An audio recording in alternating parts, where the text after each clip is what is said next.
10 تاریخ جو ہے اس مہینے کی وہ خاص طور پر بہت اہم ہے روزے کے اجر و ثواب کے اعتبار سے، لیکن ہمارے ہاں عموماً عاشورے کا دن حضرت حسین رضی اللہ عنہ کی یاد میں منایا جاتا ہے. وہ ایک تاریخی واقعہ ہے جو بعد میں پیش آیا ہے، تو نبی صلی اللہ علیہ وسلم کے دور سے ہی اس دن کی بڑی اہمیت ہے. یہود اس دن کے بارے میں کہتے تھے ھذا یوم صالح، یہ ایک اچھا دن ہے. بخاری میں آتا ہے ھذا یوم عظیم، یہ بڑی عظمت والا دن ہے. تو 10ویں محرم کیا ہے؟ اچھا اور عظمت والا دن ہے. یہ کعبہ کو غلاف پہنانے کا دن ہے.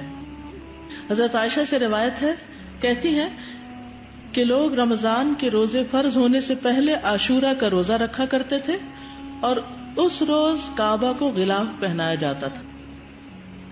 یہ یہود کی عید کا بھی دن ہے. ابو موسیٰ سے روایت ہے، انہوں نے فرمایا یہودی عاشورہ کے دن کو بطور جشن مناتے تھے.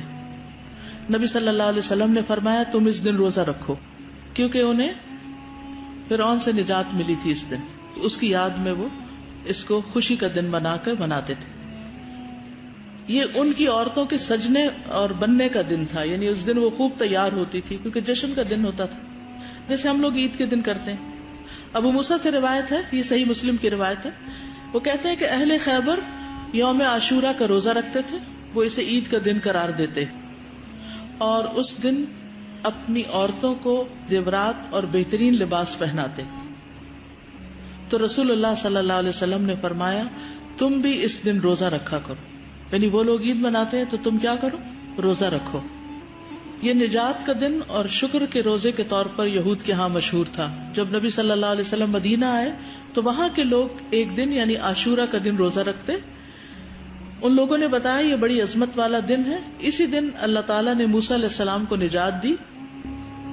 قرآن مجید میں پڑھا نا آپ نے، وَإِذْ نَجَّيْنَاكُم مِّنْ آلِ فِرْعَوْنَ يَسُومُونَكُمْ سُوءَ الْعَذَابِ يُذَبِّحُونَ أَبْنَاءَكُمْ وَيَسْتَحْيُونَ نِسَاءَكُمْ وَفِي ذَلِكُمْ بَلَاءٌ مِّن رَبِّكُمْ عَظِيمٌ.